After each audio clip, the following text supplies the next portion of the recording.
Hey guys, it's Julesy. I have finally moved, though most of my stuff has not gotten here yet. Hopefully this weekend, hence the late review for Insecure going up. However, there is a review up on verysmartbrothers.com, my collaboration with Panama Jackson. This is probably my best, I feel like this is my best review thus far on Very Smart Brothers, so definitely go read, go comment, go engage, because it makes me look good, because I typically don't do TV show reviews. So this was for y'all, okay? I don't like this hair behind the ear. Let's take it out. All right, so let's get into episode 7. Was this episode 7? Was the title Fresh Like? Girl, this is hands down my favorite episode thus far of the season, and we only have 2 more episodes left, and I'm kind of sad because we're finally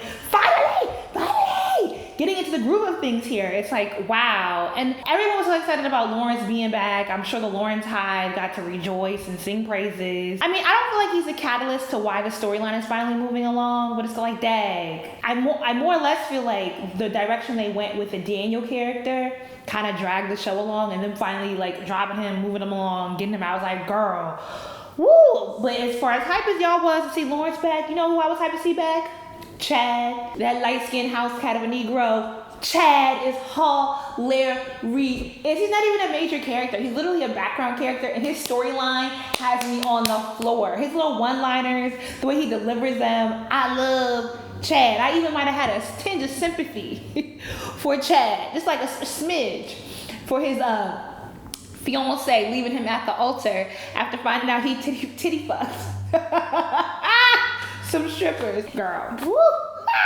Anywho, let's get into this. So 2 seconds into this episode, we have Lawrence spreading it wide, bending it all over, pounding it out, bumping pelvic bones with every which way, girl, he could find. And y'all finally got y'all PSA. I feel like low-key they're kind of trolling y'all with this, and the fact that Lawrence caught chlamydia. 1, that it's revealed he has chlamydia after he bangs the white girl. 2, it's Lawrence that gets chlamydia because folks are always like, where are the condoms? How are you having sex without condoms? How are you having sex without condoms like getting STDs? Look, people do it. It happens. They put it on the nose. They gave it to y'all. It's not the clap, because the clap is gonorrhea, but whatever the street name is for chlamydia, that's what Lawrence got. And his foolish behind having to call every girl he done slept with and not even knowing every girl he done slept with because he's calling some of the wrong girls. Jokes on y'all. That was a lot of sex scenes with Lawrence though, and I really want to know, why are there no sex scenes with Kelly? Kelly could be getting it in, and even she acknowledges out loud in this episode that she's been fucking the black kid from Coachella a whole lot. Where's her full Monty, bucket naked, no socks on, HBO required sex scene? Now I'll get off of it, I guess, if maybe it is that Natasha Rothwell, who plays Kelly, doesn't want to have a sex scene, more or less, because HBO does require you to get bucket naked. And I can understand that, but I just feel like for representation, because Kelly is a catch, Kelly keeps getting dogged out, give Kelly a sex scene, y'all. She deserves it. We deserve it. But on Lawrence, too, the fact that Lawrence was doing all that sexing on the relationship couch, that him and Issa, like Issa had that whole montage, was it the end of last season, around the couch and the fact that they bought it together and it was like an upgrade to their apartment, and that she saw that being the centerpiece of their relationship. You know, when we thought he was about to propose, and like they had that whole like Barack Michelle with the kid and a beautiful wedding dress. Oh, that actually made me say it. I must say, Lawrence's apartment is very nicely decorated for a single man. That, is it turquoise or teal velvet couch he has, really contrasted well in his apartment. Like the shots and the setup look really nice. We see what you did with that couch in Lawrence's life. Ha ha ha. Issa really popped the pill, sat on some dick in a Ferris wheel, and ran with a dream and a hope. She is not the best decision makers, but for me it's like, I think it's ostentatious and maybe a bit foolhardy to think that idea she talked about with Nathan about bringing a black Coachella or a Coachella type block party to the hood. It sounds foolhardy and it's easy to judge, but I actually think in the direction of, that whole kind of setup where she left We Got Y'all and she was looking at the other nonprofit that works with kids, because I do think there is some sort of underlying passion in working in the community and working with children, and she can interloop that and maybe kind of bring her idea from being such a grandiose idea and kind of work it down to a much more applicable and community-based idea. Like, I don't think she's on the wrong road. I just think maybe, but I actually think that this somehow can work in her benefit in the storyline. So Issa in bed with Nathan. what does this really real mean? Like, what part of the dating setup is that? Is that like before or after we talking?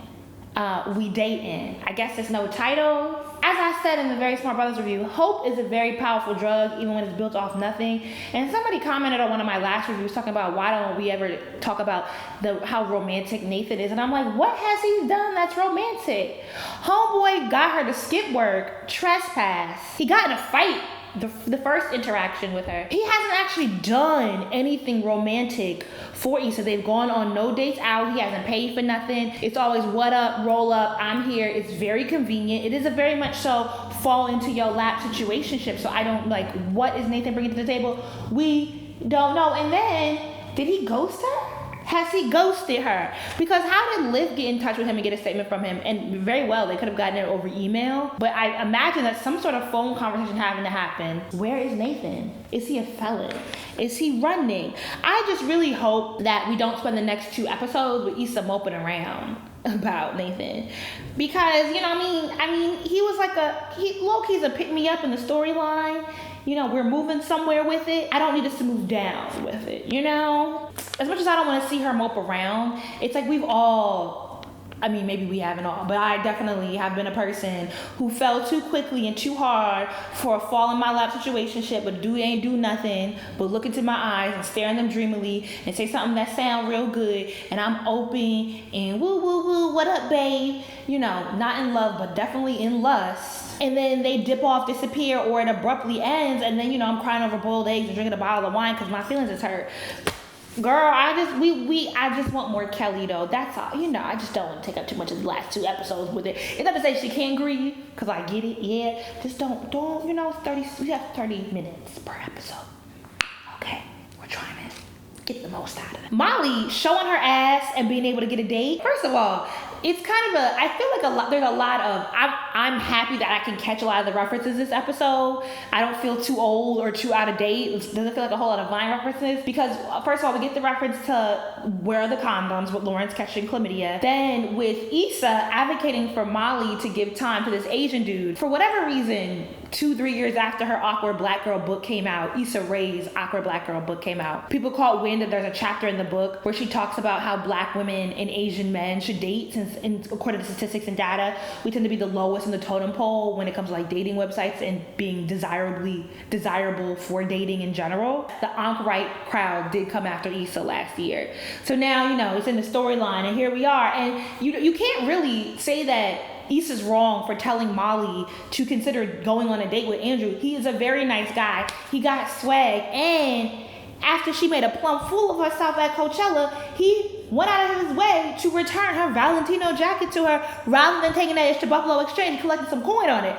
Look, integrity, girl. You better run with it while you can, because clearly Dro's behind is pressed and very disrespectful. That whole scene, okay. Who are we jumping all over the place? This Tiffany's baby shower. I think everything about that setup, that scene, that storyline was so well done, because one, it was a very Tiffany, over-the-top, self-absorbed baby shower, while still being able to interweave and interweb and interwoven whatever everyone's storylines, and make everyone's storylines be like a ooh, ow, okay moment around this party that's dealing with the most narcissistic and kind of unlikable character on the show. No shade, no tea. From the celebrity baby photos, like, girl, wow, laughed mad hard, to Issa and Lawrence reconnecting, and it's kind of like, because I was kind of like, why are they talking for? But I guess, you know, it is just like being able to see that they can just talk to each other as normal people and move on and be fine. And it's like no one's fishing for anything, no one's taking a dig at each other. It's like they share friends, they are able to be amicable. Great, cool, boom. Dro being so damn proud, like, you don't have the right to be hurt. To Candace popping up, being like, I hope I missed everything. Issa being like, whoa, bitch, the bitch is here, wow. And then announcing that she's pregnant. And then we find out that she's announcing that she's pregnant at the end through Tiffany, who was of course mad, because why would you take away any of Tiffany's shine at Tiffany's baby shower? You know, 15 minutes later, we're going back to, why was Dro even mad in the first place? Dro really has some nerve. Dro got some nerve, and I'm really, I hope that I can maintain my happiness with Molly truly moving on from him. But also, Molly, take that bitter stick up out your behind, girl. She was bitter at work, bitter at this party.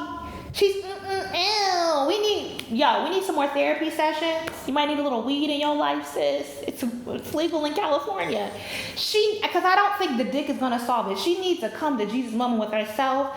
We all gotta work on our vulnerability. I'm working on it too. Like, whatever, this ain't about me. Long story short, I talked to my homegirl, I was like, she said she had been mastering her feminine aura lately. I was like, what are some tips? And she's like, one of them is just learning to be softer, and then being softer, like that everything will be okay, that you do not have to control and stress out over everything. And I'm trying to apply that in my life. And Molly, there's a tip I'm gonna pass on to you, sis. I hope you can get there, because you just have too much going for you. You are slaying down in them outfits, sis. That baby shower outfit, the color blocking. I'm so annoyed with your being bitter that I didn't even notice how swagged out you were in that cute fit. You were looking good, sis. So we want your chakras to be aligned with your closet. Amen. All right, we getting somewhere with Kelly here. First of all, them light-skinned cupcakes from Gladys Knight's cookbook with the sprinkle of chocolate chips, so she knows she's still a nigga. The one-liners Kelly has dropped all season. Natasha that plays Kelly, I think it's not even just the lines that she says, but it's the way she says it. It's just the humor. I love everything about her character. But I really felt for Kelly this episode. I don't particularly I think Issa and Molly are really good friends to each other. I don't think anyone is really a good friend to Kelly, nor have I thought previously that Kelly was really any good of a friend to Issa and Molly, but I do think, she's said it before that she does, Molly and Issa have each other. Who does she have? And it is more of the way that everyone kind of views her and treats her. And I think she's like the strong, goofy friend. Everyone knows she's funny and irreverent. And I have a friend like that who's very humorous and very irreverent. And I do think that people might look over her emotional well-being. Am I blurred, bitch? Wow, don't be rude. But people might look over her emotional well-being and think, oh, she always has it together, or she doesn't feel anything. And a lot of times that humor and that sort of irreverence is really a guard and a layer of protection. And I think that's true with Kelly as well, that her humor is what she uses to protect herself. And that she does want Molly and Issa to give her the same consideration that they give each other. And she thought she had found that in Tiffany. And so for Tiffany to then blow her off when she did offer. I mean, like, her and Tiffany did have something, because when Kelly ran the marathon, Tiffany was the one that knew what was up with her. But then, look, we all have several groups of friends. Whether you have a lot of friends or not, you can have all of 3 friends. I promise you.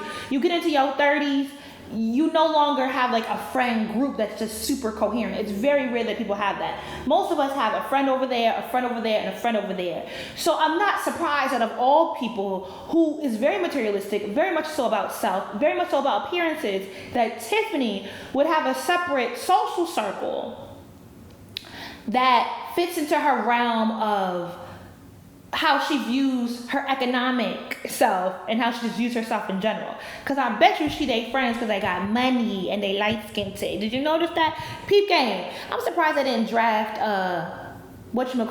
Tiffany as being in a sorority. Because she of all characters, you know which one she is. The K's. A whoop to that. But I did feel that, last episode I kind of felt some sort of sympathy for Tiffany addressing Issa and feeling like she was left out. But in truth, is it not really Tiffany who is leaving them out? Like, how do you sit up there and cry and complain about them, how they're gonna leave you when you have the baby, but you've already left them?